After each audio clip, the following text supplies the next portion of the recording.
You ask about Sigma-Vermillion. Huh. When I sleep, I see that cathedral. It stinks. It still, goddammit, stinks. I don't know what the official records say. Probably unexplained loss of a unit due to warp activity. That's convenient. That's what they like to hear. But I'll tell you the truth. You're paying for it, so listen up. We were sent to Vermillion to establish a foothold. Standard task: sweep, hold, wait for reinforcements. The planet was on fire, but our position was perfect. That cathedral, ancient, pre-Imperial, maybe even pre-Terran, built from some kind of black, porous basalt. It absorbed light, you understand? During the day, when the sun blazed outside, the inside was so dark even augmented eyes suffered. It twisted the light rays. The walls were as thick as a tank. We could have withstood a siege for 100 years in there.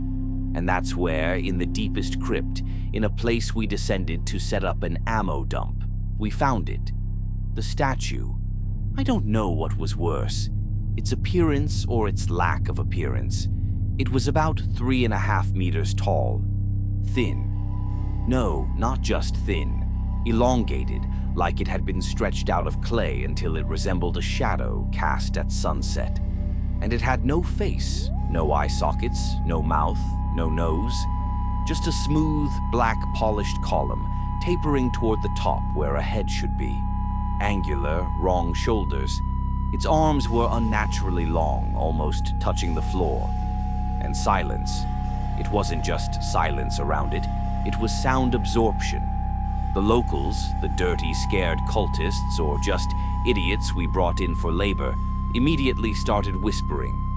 You must not look at it. It takes things. We, of course, ridiculed them.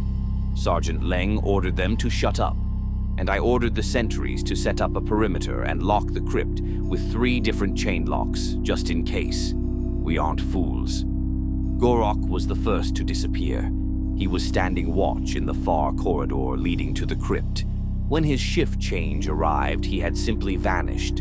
I repeat, simply vanished. We searched for 12 hours. I raised the company, swept every meter of the cathedral, went down into the sewers.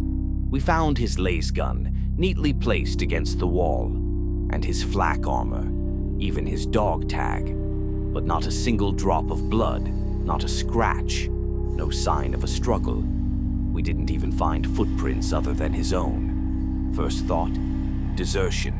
Second, a Xenos assassin who knew how to hide better than anyone. We doubled the guard, switched the scanners to maximum sensitivity. But that's when the signs started. The next day, on the wall directly opposite where Gorok had stood, someone, or something, left a symbol. Not painted. It looked like a cut in the stone, but not with a scalpel. They were straight, broken, angular lines, in human geometry. They looked like they violated the rules of perspective when you looked at them, as if they couldn't exist in 3 dimensions. I ordered them painted over. They bled through the paint the next day. And then Leng disappeared. He was a veteran. He wasn't going to be taken out by some cultist with a knife. He was guarding the main gate on the upper tier. High up. Saw everything. When his relief didn't show, I personally went to check. In his place was only his comm lens. I picked it up. It was hot and the recording was interrupted.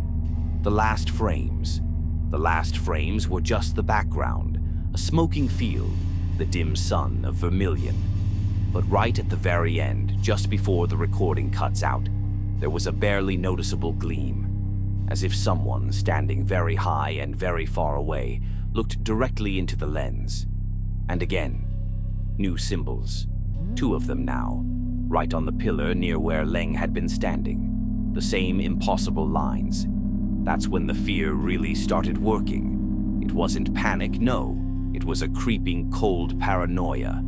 We were soldiers, not priests. We didn't understand demons. We understood bullets. But where was the bullet when we needed it? I gathered the remnants of my command staff. My orders were simple. Ignore the crypt. Forget the statue. Do not look. Do not speak. Do not think.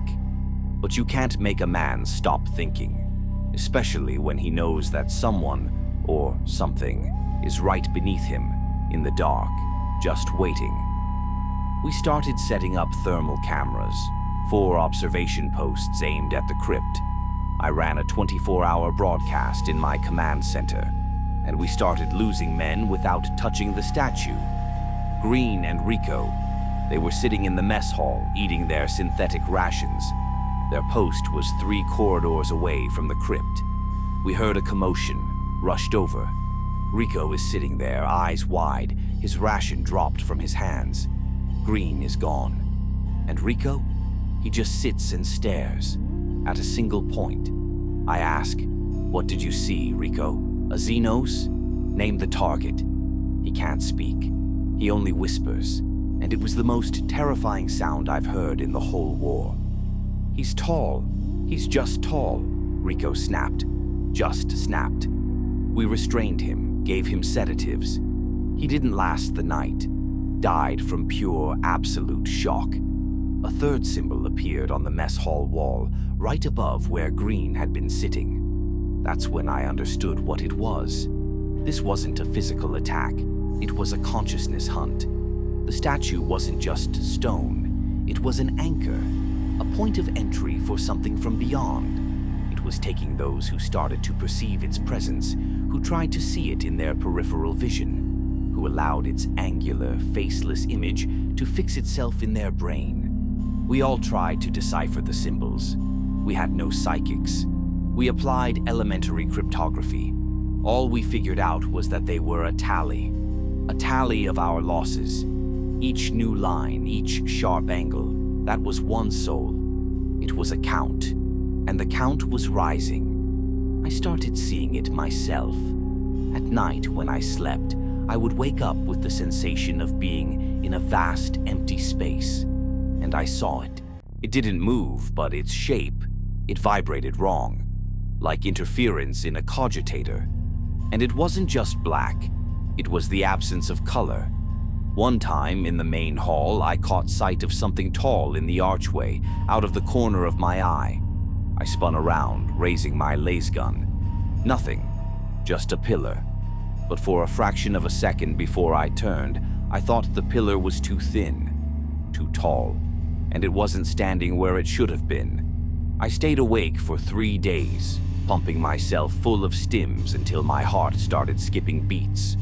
We lost 15 men, 15 soldiers trained to fight gods and monsters. They were taken not by fire or claws, but by a look. My report was written quickly when I knew I'd be next. I couldn't trust my own eyes anymore. I couldn't trust the shadows. I couldn't trust the silence. I called the rest. Everyone who's left, drop everything. Weapons, supplies, even your damn honor. We're only carrying the wounded. Sergeant Malakoff, you take all the remaining promethium, everything we have, and you douse the crypt, then you light it. You must burn the cathedral to the ground. Malakoff asked, "Sir, what will we tell command?" I looked at him.